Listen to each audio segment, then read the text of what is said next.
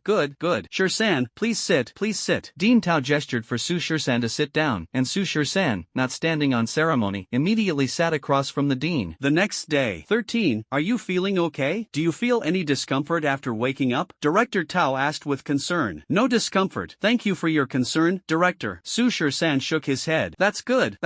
Director Tao looked at Su Shur-san with a kind and gentle expression, liking him more the longer he looked. Then, without wasting any words, he directly took out the rewards for Su Shur-san's victory in the challenge competition, and said, Shur-san, these are the resources you won in the challenge competition a few days ago. Part of these resources comes from the 32 senior students you defeated. On this point, our academy always keeps its word. The other part of the resources is a reward from Dean Shui and Dean Wang. Upon hearing this, Su Shur-san quickly expressed his gratitude. Thank you, Dean, and also thank you to Dean Shui and Dean Wang for their rewards. I am truly honored. No need to thank me. This is all you deserve. With that, Tao Shangming pushed all the rewards in front of Su Shur-san. Inside several large wooden boxes were hundreds of jade bottles containing potions for cultivating the sea of consciousness, expanding dimensional energy, as well as some healing potions. As for these rewards, Su Shur-san naturally did not decline. After all, these were rightfully his. He was so high profile in the challenge competition precisely for these cultivation resources. By the way, 13, the dean remembers that your hometown seems to be in Dongxiang. About the incident that happened in Dongxiang a few days ago, Su Shur-san replied, Dean, I already know about the matter in Dongxiang. In response, Tao Shangming sighed silently. 13, this matter is beyond our control. As summoners, only when we become strong enough can we protect our families and safeguard our country from harm. I understand, Dean. I won't let this matter become an obstacle to my growth. After receiving the Academy's reward resources, Su Shur-san moved all of them into his dormitory. Just these medicinal liquids alone were enough for Su Shur-san to train for half a year. Another day passed. It was the third day since Xia Koren Chen she arrived at the Imperial Capital Academy. That noon, Old Chen specifically came to the Imperial Capital Academy to find Su Shur-san, seemingly with something important to tell him. After arriving at the Imperial Capital Academy, Old Chen headed straight to Su Shur-san's dormitory. When Su Shur-san saw that Old Chen had arrived, he quickly welcomed him inside. Old Mr. Chen came to see him specifically, so there must be something important. After Old Mr. Chen sat down, Su Shur-san directly asked, Old Mr. Chen, is there something you need from me this time? Shur-san, regarding the incident in Dongxiang a few days ago, the teacher hopes you can let it go and not let it disturb your mind, Old Mr. Chen first asked with concern. Because Old Mr. Chen knew that Su Shur-san was from Dongxiang. This time, Dongxiang was attacked, and more than 20,000 people died. Although Su Shur-san was an orphan, the destruction of his hometown must have been a significant blow to him. Don't worry, teacher, I'm not that fragile, Su Shur-san nodded. By the way, I also heard that your sister came to find you and is staying at the academy. Yes, my sister Siakor and a friend of mine are staying in the dormitory next door. I applied for this dormitory from the academy, Su Shur-san explained. If they're not comfortable staying there, I can arrange accommodation for them at the national training camp or somewhere outside as well, Chen Lao said with concern. There's no need to trouble you, teacher. It's fine for Kor and the others to stay here. They might actually feel uncomfortable living outside. Alright, if you have any needs, just let me know. Don't be too formal with me. Thank you, teacher. By the way, the reason I came this time is that there's something I want to discuss with you. After the pleasantries, Old Chen finally brought up the main topic, even using the word discuss. Su Shur-san quickly asked, Teacher, just tell me directly if there's anything. I'll do whatever you say. Shur-san, here's the thing. A few days ago, after the Dongxiang incident, our neighboring countries, Hua and Bangzi, also experienced fierce beast attacks on their cities. Their losses were even more severe than ours. Are you aware of this? Yes, I know. I've heard about it, Su Shur-san nodded. 2 days ago, Chief Li went to the Holy City Tribunal for a meeting. Leaders from various countries attended, and after deliberation by the tribunal, a hunting plan was finalized. This hunting plan is as follows. The tribunal wants young talents from various countries, some young and gifted summoners, at least B-level or above, to form a 10-person team for each country and go outside the wall to hunt ferocious beasts. On one hand, this is to clear out the ferocious beasts that frequently harass the area outside the wall. On the other hand, it is to monitor the movements of those beasts outside the wall and prevent another beast attack on the city. Then, the teams from various countries will compete to see who hunts the most ferocious beasts. The time limit is 4 months, and after the competition ends, the tribunal will reward the countries based on their rankings. Hearing this, Su Shur-san also understood what old Chen meant. Oh, I see. So, teacher, you want me to join this hunting squad? Hearing this, old Chen nodded. That's right, that's what I have in mind. The hunting squad consists of 10 people per team. The military selects 5 people, and the Imperial Capital Academy selects another 5. I think this is a great opportunity for training, so I recommended you to the judgment court. Although this hunting squad requires at least a B-level summoner to qualify, the tribunal is aware of your strength and holds you in high regard. Therefore, they have decided to let you join this hunting squad to train outside the wall. I came this time to seek your opinion. I think this is a great opportunity, and there's also a chance to be allocated a large amount of resources. Su Shur-san could understand Chen Lao's earnest persuasion. He had yet to see what it was like outside the wall, and he was quite eager to take a look. Moreover, there was an opportunity to obtain a large amount of resources. So, Su Shur-san was indeed tempted. After all, staying at the Imperial Capital Academy every day for systematic team training is just too boring. However, Su Shur-san still asked first, teacher, if I agree to join this hunting squad, when will we depart? 10 days from now, old Chen replied. 10 days from now. Su Shur-san waited over. The timing wasn't rushed, so he agreed. Alright, I agree to join the hunting squad. As Mr. Chen said, this is a rare opportunity for cultivation, and there are plenty of cultivation resources to obtain. Su Shur-san was quite tempted. Alright, since you're willing to participate, I'll inform the tribunal. One of the 5 spots from the Imperial Academy will be reserved for you, and I'll also make arrangements with the Academy. Thank you, teacher. By the way, there's one more thing. This time, the hunting squad competition organized by various countries will last a total of 4 months. After you return from the competition, 2 months later, there will be an international team exchange competition. This year, it's our dragon country's turn to host. Each country will send a team to our Imperial Academy for exchange and learning. Although it's called an exchange and learning opportunity, everyone knows the real deal. It's just like the Summoners Tournament, involving the allocation of resources from the tribunal and the matter of national pride. When the time comes, perform well. I also hope you can once again represent our dragon nation and deliver a resounding slap to the other countries. Got it, teacher. I will do my best. As for the specific details about the hunting squad, I'll tell you about it when the time comes. For now, let's secure your spot first. Since there's nothing else, I'll take my leave. Prepare well during these 10 days. After seeing off old Chen, Xiaokor and Chen Shi also came to Su Shur-san's room. Brother, who was that old grandpa just now? Xiaokor asked. He was my teacher during my time at the national training camp, old Chen, Su Shur-san explained. Oh, so he's old Chen. What did he come to see you about? Xiaokor asked again. Alright, here's the thing, Kor. Just now, the teacher came to me. Understood. Su Shur-san immediately told Xiaokor about the matter of him going outside the wall to join the hunting squad in 10 days. Hearing that Su Shur-san was about to leave right after she had just arrived, and that he was going to the other side of the wall, Xiaokor immediately felt aggrieved. Brother, are you leaving just as I arrived? We've only been together for a few days, and you're going to the other side of the wall, which is so dangerous. Kor, this matter concerns the honor of our dragon nation and the resources I need for my cultivation journey. Besides, staying in the academy for training all the time is quite boring for me. There are troops stationed on the other side of the wall, so it won't be too dangerous. I'll be back in 4 months, and after that, I won't leave so easily. Su Shur-san patted Xiaokor's head to comfort her. Listening to Su Shur-san's reassurance, although Xiaokor was very reluctant in her heart, she also knew that he had already made up his mind, and she couldn't stop him. So, Xiaokor could only pout reluctantly and agree, fine, but when you get there, you must be careful. Don't worry, in this world, there's no one who can do anything to your brother. Su Shur-san pinched Xiaokor's little cheek. Then he added, I won't be leaving for another 10 days. During these 10 days, how about I spend some quality time with you? Alright, then let's go out to eat today. Okay, whatever you say. Just as the three were about to go out for a meal, another familiar face arrived at Su Shur-san's place. It was that little girl, Shinjiji. Shinjiji had been confined at home by her parents these past 2 days. After hearing about the attack in Dongxiang, she had been constantly worried about Xiaokor's safety and kept inquiring about her whereabouts. It was only today that she learned Xiaokor had already come to the capital and was staying at Su Shur-san's place. Upon hearing this, Shinjiji immediately rushed over. Seeing Xiaokor and Shenshi, Shinjiji immediately dashed over and hugged Xiaokor tightly. Kor Jejia, Sisijia, I'm so glad you're both okay. Holding Shinjiji in her arms, Xiaokor couldn't help but show a sisterly affection. Jiji, don't worry. Your sister Shishi and I actually came here a long time ago. We just forgot to tell you, and I didn't know where you were staying either. Xiaokor patted Shinjiji's head with a face full of affection. Hearing this, Shinjiji couldn't help but break free from Xiaokor, walk over to Su Shur-san, and kick him on the butt. She scolded, it's all because of you. Sister Kor came to the capital to find you, and you didn't even notify me. I had to ask people everywhere to find find out about Sister Kor's whereabouts. And also, you didn't even tell Sister Kor where I was, making me worry for so many days for nothing. Sushir-san awkwardly rubbed his nose. Well, I've been so busy these past few days that I forgot to tell you. That's right, during the past 2 days since Xia Kor arrived, Sushir-san had just woken up, met with the dean, met with the instructor, and arranged Xia Kor's accommodation, completely forgetting about the little girl Shinjiji. You forgot? Why don't you just go die? Shinjiji angrily kicked Sushir-san on the butt again, and Sushir-san didn't dare to fight back. Afterward, Shinjiji came over and hugged Xia Kor. She asked, Sister Kor, I've heard about what happened in Dongxiang. How are brother Lu Bo and brother Kong Xiang? Hearing Shinjiji mention Lu Bo and Kong Xiang, Xia Kor's eyes turned red again, and she couldn't help but start crying. Seeing this, Shinjiji also guessed what had happened and immediately choked up. Last time, Shinjiji followed Sushir-san back to the Shanha district. After spending 8 or 9 days in Dongxiang, she made many friends there and came to regard Dongxiang as her second hometown. 3 months ago, she was still having dinner with brother Lu Bo and brother Kong Xiang, but now, thinking of this, Shinjiji began to cry loudly. As she cried, Xia Kor also started shedding tears, and Shenshi, who was beside them, wiped her eyes as well. Their crying gave Sushir-san a headache. The loud sobbing attracted Lin Mushue from the neighboring dormitory. Seeing Shinjiji hugging Xia Kor and crying, she could guess the reason. Without disturbing them, she quietly retreated back to her dormitory. After crying for a long time, Shinjiji only stopped when she was too tired to continue. Then, Sushir-san took the 3 girls out to eat. On the other side, the Shin family. After hearing that various countries were forming hunting squads, Shin Xianan quickly approached the academy to apply for a spot, aiming to become one of the 5 representatives from the Imperial Capital Academy. The reason Shin Xianan was so eager was that he had received news from the military that Gu Yun would be representing the military and joining the hunting squad as the captain of the Dragon Nation's hunting squad. As for who Gu Yun is, she is the youngest Legion commander in the Dragon Nation, the youngest genius female summoner in the Dragon Nation, the goddess of countless soldiers in the army, and also Shin Xianan's secret crush. At the age of 28, she is already at the peak of an A-level summoner. In the next 2 years, she is very likely to reach S-level summoner status before the age of 30, becoming the youngest S-level summoner in the Dragon Nation. She is the flower of the Dragon Nation's military, and the pride of the entire Dragon Nation. Upon hearing that his goddess had joined the hunting squad as the captain, Shin Xianan naturally wanted to follow in her footsteps and become her most steadfast admirer. Xia Kor and Chen Shi's dormitory. The 2 girls had gotten quite used to living here over the past couple of days. The dormitory was spacious, the beds were large, and all kinds of facilities were available, including electricity and water. It was much better than the conditions they had in Dongxiang. Before going to bed, Chen Shi chatted with Xia Kor. Kor, what do you think of Lin Mushue as a person? Hearing Cici suddenly ask about Lin Mushue, Xia Kor replied in confusion, she's great. Sister Lin is very beautiful and also a very capable summoner. Don't you think she likes 13? Chen Shi asked directly. Evening. Well, does she? Xia Kor pretended not to notice. Seeing this, Chen Shi directly exposed her. Kor, are you still pretending to be clueless in front of me? Can't you tell that Lin Mushue likes 13? You and 13 grew up together. You can't let her get ahead of you. What are you talking about? I only see him as an older brother. Xia Kor replied somewhat shyly. The last 2 words older brother were spoken in a very soft voice. Oh, come on. Do you think I can't see through your thoughts? You and 13 aren't real siblings. You grew up together, and being together is perfectly normal. You don't need to overthink it. Be bold. If you're too shy to tell 13, I'll talk to him and tell him to marry you in a couple of years. Both of you aren't that young anymore. It's about time to think about marriage. Ah, Cici, I really haven't thought about this at all, Xia Kor said, her face slightly flushed. Forget it. When 13 comes back from the other side of the wall, I'll try to match you 2 up. With his persistent recommendation, Shin Xianan finally secured a spot in the hunting squad from Wang Yangda, becoming one of the 5 slots allocated to the Imperial Capital Academy. At the same time, Shin Xianang also learned from Dean Wang that Su Shirsan would also represent the Imperial Capital Academy in the hunting squad. Shin Xianan wasn't too surprised by this. With Su Shirsan's strength, securing a spot was inevitable. Just like that, the days passed one by one, and soon the day to set out and form the hunting squad arrived. In the past few days, Su Shirsan stayed within the Imperial Capital Academy and didn't go out, at most taking Xia Kor and Chen Shi out for a meal to taste the local delicacies of the capital. The next day, it could be said that during these days, Su Shirsan didn't even participate in training and spent almost all his time with Xia Kor. These days, Shinjiji has also been frequently coming to the academy, almost every day. At the academy, Su Shirsan's instructor is also aware that Su Shirsan is about to represent the Imperial Academy and joining the hunting squad to compete on behalf of the Dragon Nation, so they haven't forced Su Shirsan to attend training. Here, the 5 spots for the hunting squad from the Imperial Academy have also been finalized. The day after tomorrow, they will officially set off to form the hunting squad and compete on behalf of the Dragon Nation. The day after tomorrow, outside the gates of the Imperial Capital Academy. Today is the day to form the hunting squad. The 5 academies participating from the Imperial Capital Academy need to first head to the wall checkpoint, Gorge, guarded by the Dragon Nation. What is the wall checkpoint, Gorge? 3 sides combined. The 100-meter-high wall stretching for thousands of miles has a total of 9 gates set at intervals. These 9 gates are each guarded by the most elite unit of 9 different nations. The garrison troops at these gates are never rotated. For instance, Manhwa has always been stationed at the first gate. This first gate, located at the easternmost point, is the closest to Manhwa, so it has always been guarded by Manhwa's army. This means that the wall stretching for thousands of miles has been divided into 10 sections, with 9 checkpoints among them, equivalent to 9 positions, each guarded by different nations. Of course, the distance between these checkpoints, the sections of the wall in between, is now guarded by the army of U State. Apart from the checkpoints of various nations, all repairs to the wall, patrols outside the sections, and other tasks now require the army of U State to handle. The 5 members of this hunting squad selected from the military are said to have been chosen from the troops stationed within the checkpoints. So, Sushir-san and his group of 5 first need to meet up with the 5 soldiers from the checkpoint on their side, then proceed to the 3rd checkpoint to join the troops inside the Wa Kingdom's checkpoint. There, they will engage in a 4-month-long hunting competition. As for why they are heading to the Wa Kingdom's checkpoint, the reason is quite simple. It is against the rules of the competition for each country to hold the event at their own checkpoint. The specific format and rules of the competition are as follows. 9 countries, each forming a 10-person hunting squad, will go outside the wall to hunt fierce beasts for 4 months. After 4 months, the squad from the country that hunts the most fierce beasts will be the champion. Rankings from 1st to 9th place will be based on the number of beasts hunted. The method for calculating the number of fierce beasts hunted is quite simple. For each beast killed, a specific part of its body that identifies its level must be taken. Upon return, the border troops of each country will be responsible for recording and inspecting. In order to prevent cheating, hunting squads from various countries are not allowed to compete at their own national checkpoints. This means that the hunting squad from the Dragon Nation cannot compete at checkpoints guarded by the Dragon Nation's military, and the same applies to squads from other countries. If all competitions were held at their own national checkpoints, there would be a significant risk of cheating. A squad might hunt 10 creatures, but the record could falsely show 100. Therefore, to eliminate such cheating behavior, squads from all countries are prohibited from competing at their own national checkpoints. The Dragon Nation team went to the checkpoint guarded by the Wa Nation's army. At that time, the ferocious beasts hunted outside would be accounted for and inspected by the Wa Nation's army, ensuring no chance for cheating. The checkpoint guarded by the Wa Nation's army is located at the 3rd checkpoint to the east of the Dragon Nation. The distribution of the checkpoints is as follows. The Dragon Nation is at the 1st checkpoint on the easternmost part of the wall. 100 kilometers further east is the end of the wall. 100 kilometers to the west is the 2nd checkpoint, guarded by the Bangzi Nation's army. Another 100 kilometers to the west is the 3rd checkpoint, guarded by the Wudwa Nation's army. And so on. The 4th checkpoint is guarded by the Tianju Nation's army, the 5th checkpoint by the Yu Nation's army, the 6th checkpoint by the Xiong Nation's army, the 7th checkpoint by the Xianluo Nation's army, the 8th checkpoint by the Shangluo Nation's army, and finally, the 9th checkpoint is guarded by the Ying Nation's army. Further inward lies the end on the other side of the wall. Behind the gates of the Imperial Capital Academy, the 5 members of the hunting squad had gathered. Apart from Su Shirsan himself, he also recognized the other 4 people. The first was Su Shirsan's brother-in-law, Shin Xianang, who was striving for love. The second was Han Tianxi, the 3rd-ranked member of the S Academy's strong gang, who had previously faced off against Su Shirsan. The other 2 were Zhou Qi and Liao Tianhun. This Zhou Qi had also faced Su Shirsan in the last challenge match, and his contracted beasts were the Tree Demon and the Dissolving Spirit Frog. Zhou Qi's Tree Demon can be considered a semi-plant-type summoned beast, and it is also a rare growth-type summoned beast. The Academy values him highly, so this time he was also given a spot. As for Liao Tianhun, Su Shirsan is not very familiar with him and doesn't know what his contracted beast is. In addition to Su Shirsan and the other 4, the Dean of Academy C, Chui Mingshan, also came. He is responsible for escorting Su Shirsan and the other 4 to the border of the Dragon Kingdom. Seeing that all 5 were present, Dean Chui immediately summoned his flying summoned beast. Alright, little ones, hop on. I'll take you to the checkpoint. Afterward, Su Shirsan and the other 4 jumped onto Dean Chui's flying summoned beast and headed to the 1st checkpoint guarded by the Dragon Nation's army. The 1st checkpoint of the Dragon Nation was several hundred kilometers away from the imperial capital, but Dean Chui's flying summoned beast was incredibly fast. The dimensional energy within Dean Chui's Sea of Consciousness was also extremely abundant, allowing the flying summoned beast to travel for days and nights without issue. If it were an ordinary sea-level summoned beast, after flying for a few hours, it would probably need to rest and recover its dimensional energy. Soon, about 5 hours later, Dean Shui brought Su Shisan and the other 4 to the first checkpoint. After landing, the station army here specifically sent someone to welcome Su Shisan and his group. After dropping off Su Shisan and the others, Dean Shui immediately rushed back to the Imperial Capital Academy without staying for even a moment. After all, as the dean of the academy, he had many things to attend to. Moreover, his task today was to escort Su Shisan and the other 4. Once the task was completed, he naturally returned immediately. After Dean Shui left, Su Shisan, Shin Xianon, and the other 3 were guided by several soldiers into the checkpoint. Shin Xianon, Han Tianxi, and the other 2 had all seen the wall and been to this side of it before. Only Su Shisan was visiting this side of the wall for the first time. Seeing the towering 100-meter-high wall, Su Shisan was deeply shocked. Standing beneath the wall, Su Shisan felt like an ant, so insignificant. The level of shock was as if he had traveled to the world of Attack on Titan. No wonder this wall could block most of the ferocious beasts. Even without the garrison of an army, it was likely that even an A-level beast would find it hard to break through its defenses. After entering, the area beyond the checkpoint was a wasteland, where the station troops were undergoing training. Looking up, one could faintly see groups of soldiers patrolling at the top of the surrounding walls. Led by a military officer, Su Shisan, Shin Xianing, and the other 3 arrived at the training ground. On the command platform at the top of the training ground stood a person. She was dressed in the unique brown-green military uniform of the Dragon Nation, her short hair, roughly shoulder-length, tied up at the back of her head, and wearing a military cap. On the shoulder, 2 stripes and 1 star, that's the epaulet exclusive to a corps commander. The perfectly tailored military uniform accentuated the woman's graceful and shapely figure, making her look exceptionally valiant and spirited. Looking at the woman's appearance, her face was oval-shaped. Despite years in the military, her complexion remained relatively fair. Her beautiful almond-shaped eyes carried a blend of softness and determination, clear and bright. Bright eyes and elegant brows, dignified and graceful, paired with this military uniform and a curvaceous figure, exudes an air of heroism. This is precisely the goddess Shin Xianon has been secretly in love with, Gu Yun, the corps commander stationed at the first border of the Dragon Nation, the youngest corps commander in the Dragon Nation, and also the most talented female summoner. She is also the leader of this hunting squad. After seeing Gu Yun, Shin Xianing, who was beside Su Shisan, couldn't help but swallow hard. Even his walking became awkward and hesitant, his gaze darting around, but he dared not look directly at Gu Yun ahead. Senior, why do you look so nervous? Are you in a hurry to use the restroom? How about you go relieve yourself first? Su Shisan noticed Shin Xianang's awkward walking and strange behavior, thinking he might urgently need the restroom. Calling me senior? Such disrespect. Call me brother-in-law. Shin Xianang put on an elder's demeanor and glared at Su Shisan. Walking to the training field, Gu Yun, standing on the command platform, saw Su Shisan and the others approaching. She gestured a dismissal signal to the training troops, and the soldiers orderly left the training field, leaving only 4 people. Including Gu Yun, there were 5 people in total. Presumably, those 4 were the other members of the hunting squad. Gu Yun stepped down from the command platform and approached Su Shisan and the others. She spoke, "Hello, let me introduce myself. I am the corps commander of the Guanko Special Zone. My name is Gu Yun, and I am also the leader of this hunting squad. You can call me Captain Gu or Commander Gu." After speaking, Gu Yun pointed to the 4 people beside her. They are also soldiers of the Special Zone and members of this hunting squad. Since it's the first meeting, let's get to know each other. After Gu Yun finished speaking, the 4 people beside her introduced themselves one by one. Su Shisan. "Hello, my name is Li Feiyang, 26 years old, captain of the Special Zone, B-level summoner." "Hello, my name is Hu Kai, 25 years old, captain of the Special Zone, B-level summoner." "Hello, my name is Luo Xiong. I am 25 years old, a Special Zone captain, and a B-level summoner." "Hello, my name is Li Qingxiu. I am 25 years old, a Special Zone captain, and a B-level summoner." The Guanko Special Zone, officially known as the First Border Special Military Zone of Longwa, is where they hold the rank of captain. After Li Feiyang and his group finished their introductions, Su Shisan and his group also introduced themselves one by one. "Hello, my name is Han Tianxi. I am 25 years old, a student of the S Academy at Imperial Capital College, and a B-level summoner." "Hello, my name is Zhou Qi. I am 25 years old, a student of the S Academy at Imperial Capital College, and a B-level summoner." "Hello, my name is Liao Tianhan. I am 25 years old, a student of the S Academy at Imperial Capital College, and a B-level summoner." When it was Shin Xianang's turn to explain, he grinned at Li Feiyang and the others and said, Brother Kai, I don't need to introduce myself, do I?" Shin Xianang had previously trained with the army near the Guanko Special Zone and had also visited the area before. He had stayed here for several months and was very familiar with it. Among Li Feiyang and the others, Shin Xianang knew all of them. "Angzi, I knew you'd come, so I prepared a few bottles of good wine for you in advance," Hu Kai said to Shin Xianang with a hearty laugh. As he said this, Li Feiyang and the others were giving Shin Xianang meaningful looks, gesturing toward Gu Yun. Shin Xianang's secret crush on Gu Yun was something including Li Feiyang, Hu Kai, and the others were all aware of. This is not something unusual among the thousands of soldiers in the special zone. Who doesn't like Gu Yun? They all want to marry her as their wife, but she is a legion commander, the pride of Longhua, and her strength surpasses theirs. It's just like how every man likes Louis Fei. But Louis Fei is a high and mighty superstar. What man could be worthy of her? So, liking her is one thing, but they all know deep down that they are not worthy of Gu Yun. Alright, if you want to catch up, do it later when we get back. After Gu Yun's reprimand, Li Feiyang, Hu Kai, and the other two didn't dare to speak anymore. Then, it was Su Shisan's turn to introduce himself. Su Shisan stepped forward and said to Gu Yun, Li Feiyang, Hu Kai, and the other five, "Hello, my name is Su Shisan. I am 20 years old, a student of the Imperial Capital Academy's A Division, and a sea-level summoner." Su Shisan's self-introduction was like a depth charge exploding among Li Feiyang and the others. A student of the Imperial Capital Academy's A Division, and a sea-level summoner? Isn't it said that the members of this hunting squad are at least B-level summoners? How did a sea-level summoner sneak in? Could it be someone with connections? When Gu Yun heard that Su Shisan was a sea-level summoner, she frowned slightly but didn't say anything. The members of the hunting squad were arranged by the tribunal, and this matter wasn't up to her. However, Su Shisan's first impression on Gu Yun was also that of someone with connections. Although reaching sea-level summoner at the age of 20 is quite a remarkable talent, he is, after all, not a B-level summoner. It is impossible for him to become a member of the hunting squad based solely on his strength. Since everyone is now familiar with each other, go back and prepare well. Due to time constraints today, we will temporarily rest in the special zone for a day. Tomorrow morning, we will set off to the third checkpoint for the competition. Following Gu Yun's orders, Li Feiyang and the others took Su Shisan and his group to rest. Whether it was on this side of the checkpoint or the military on the other side of the wall, none of them stayed in tents. They all lived inside the walls. The towering and majestic walls have a large hollow space in the middle, which has been transformed into individual rooms where the soldiers usually sleep at night. Inside, there is even water and electricity, resembling a hotel and offering great convenience. Gu Yun arranged separate rooms for each of Su Shisan and the other four. Su Shisan, Shin Xianang, and the other four had been traveling all day until now, and as it was already late, the group decided to rest here for the night and set off early the next morning. After entering the courtyard, having not seen each other for a long time, Li Feiyang and the other three pulled Shin Xianang to drink. As for Han Tianxi, Zhou Qi, Liao Tianhan, and Su Shisan, since they were not familiar with Li Feiyang and the others, they did not join but instead went back to their rooms to rest. While drinking, Li Feiyang, Hu Kai, and the others curiously asked Shin Xianang, "Angzi, what's the deal with that teammate of yours? How did a sea-level summoner end up in our hunting squad?" "Yeah, and he's only 20 years old. He probably just advanced to a sea-level summoner. Although he's talented, isn't he going to hold us back?" It's no wonder Li Feiyang and the others were curious, as Su Shisan's age and level were indeed too conspicuous. A sea-level summoner mixed into their team of B-level summoners was practically a burden. Does this kid have some kind of backing? What's his connection? Yeah, is this kid just here to pad his resume? Could it be that some family specifically arranged for the tribunal to send him over? Before Shin Xianang could answer, Li Feiyang and the others asked again. As for Su Shisan's identity, Li Feiyang and the others had always been in the military, so they were unaware. Even Gu Yun didn't know, because no one had revealed Su Shisan's identity. The number of people who knew about Su Shisan's identity was relatively small. Hearing Li Feiyang and the others bring this up, Shin Xianang took a sip of wine and said with a bitter smile,